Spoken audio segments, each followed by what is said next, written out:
Okay, so let's continue.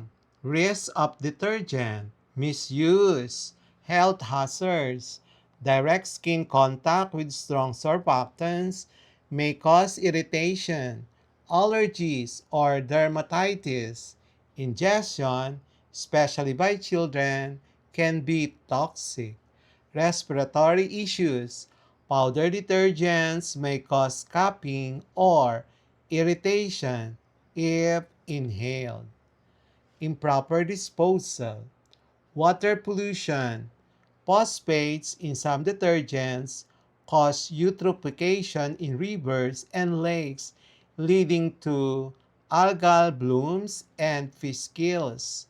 Soil contamination, residual chemicals can disrupt soil microorganisms and plant growth. Toxicity to aquatic life. Surfactants reduce oxygen levels in water, harming fish and other organisms. How regulations work together. DTI ensures correct labeling and consumer information, example, hazard warnings, proper usage, and disposal instructions. Protects consumers from false claims, example, 100% eco-friendly without basis. FDA regulates safety of household chemical products that may affect health, especially those used in food contact areas with skin exposure. Requires testing for toxicity, safety, and compliance with allowable chemical limits. DNR oversees environmental impacts of chemicals disposal and wastewater, sets rules on toxic substances, wastewater treatment, and solid waste management to minimize pollution from detergent chemicals. Key takeaways: detergents provide essential cleaning benefits from their chemical composition, but misuse can harm human health and improper disposal can damage ecosystem. DTI, FDA, and DNR regulations complement each other by protecting consumers, safeguarding public health, and minimizing environmental risk. MCQ for chemistry lesson, Roman numeral number 3. Chemicals in everyday products, balancing benefits, risks, and regulations for health and environment. Number 1. Which government agency primarily regulates the safety and labeling of personal care products in the Philippines? A. DTI, B. FDA, C. DENR, D. DOH. Number 2.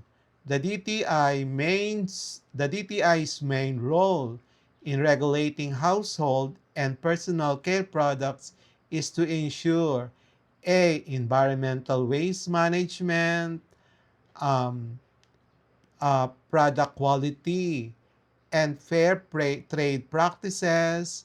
C. Approval of pharmaceutical ingredients. D. Water pollution monitoring. Number 3. Which agency is tasked with ensuring that waste from chemical-based products does not contaminate soil and water systems? A. DTI, B. FDA, C. DENR, D. DOLE. Number 4.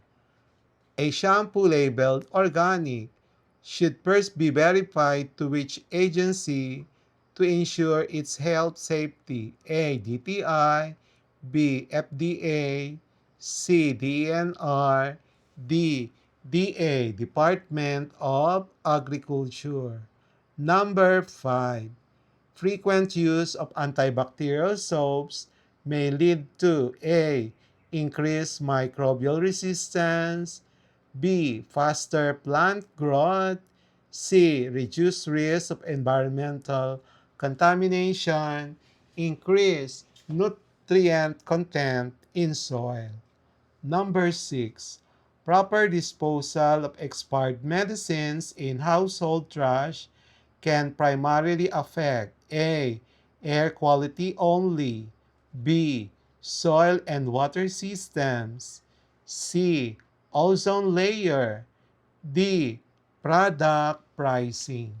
Number 7. Which of the following is a benefit of detergents? A. Removing grease and dirt effectively. B. Increasing microbial resistance. C. Improving air quality. D. Preventing soil erosion. Number 8. What is a potential risk if insect repellents are misused? A.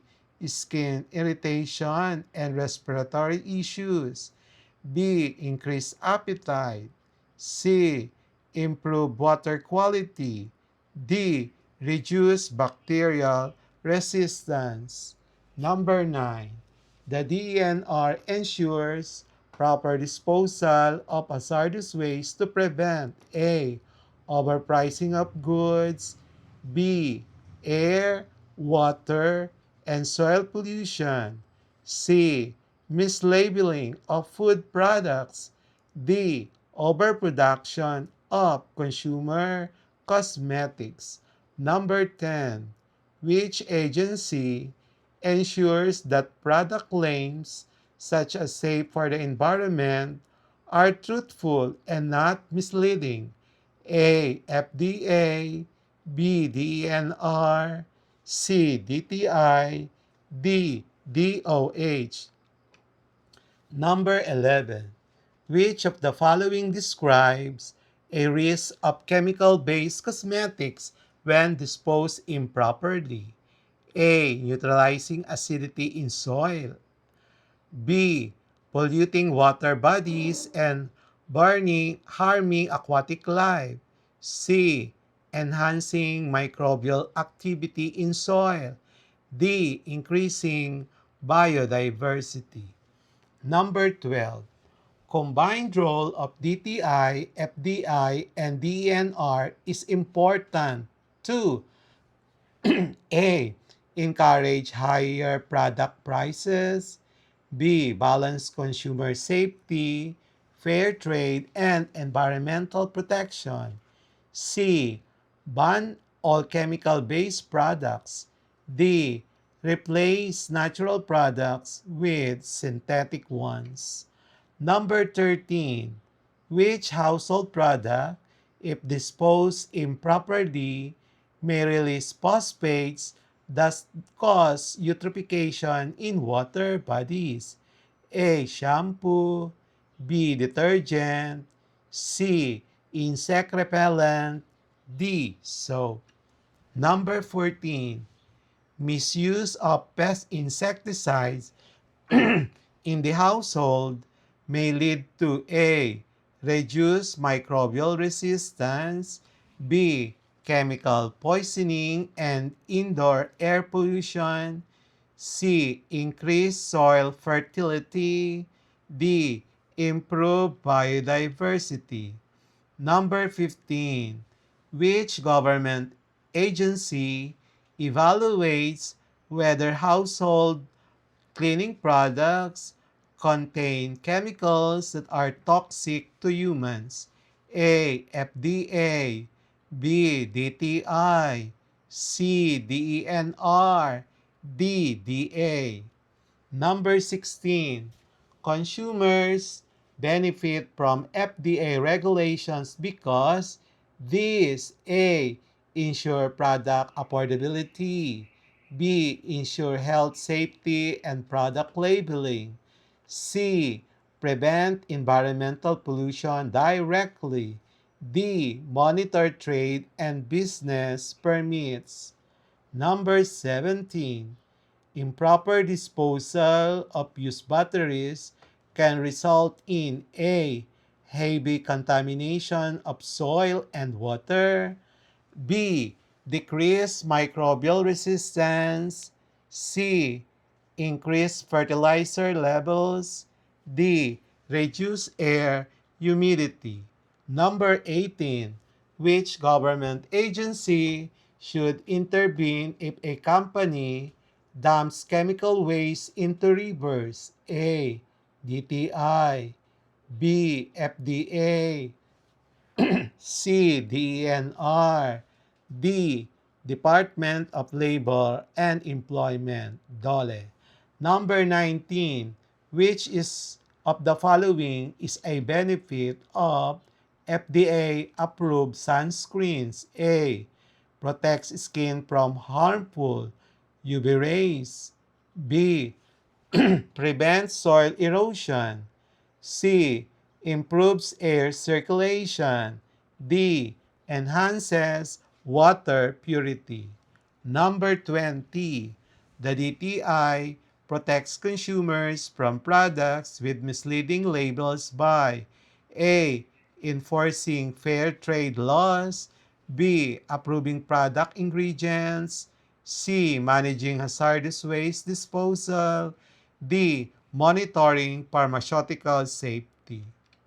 The answer key for Chemistry Lesson 3, MCQ about chemicals in everyday products, balancing benefits, risks, and regulations for health and environment is as follows. Number 1, B, FDA. Number 2, B, Product Quality and Fair Trade Protection. DTI. Number 3, C, DENR. Number 4, B, FDA. Number 5, A, increase microbial resistance. Number 6, B, soil water systems. 7, A, removing grease and dirt effectively. Number 8, A, skin irritation and respiratory issues. 9, B. Air, water, and soil pollution. Number 10. C. DTI. Number 11. B. Polluting water bodies and harming aquatic life. Number 12. B. Balanced consumer safety, fair trade, and environmental protection. Number 13. B. Detergent. 14. B. Chemical poisoning and indoor air pollution. Number 15. A. FDA. Number 16. B. Ensure health, safety, and proper labeling. Number 17. A. Heavy metal contamination of soil and water. 18. C. DNR. 19. A. Protects skin from harmful UV rays. 20. A. Enforcing fair trade laws. And that's it for today's lesson here on Smile Road. If you learned something new today, don't forget to hit that like button and share this video with your classmates. And make sure to subscribe and tap the notification bell so you'll be the first to know when a new lesson drops. This is Sir M, reminding you that learning doesn't stop after the bell rings. Keep asking, keep exploring, and always walk the road of knowledge with a smile. Smile Road, where curiosity meets discovery. Bye-bye. See you in our next lesson. Thank you, everyone.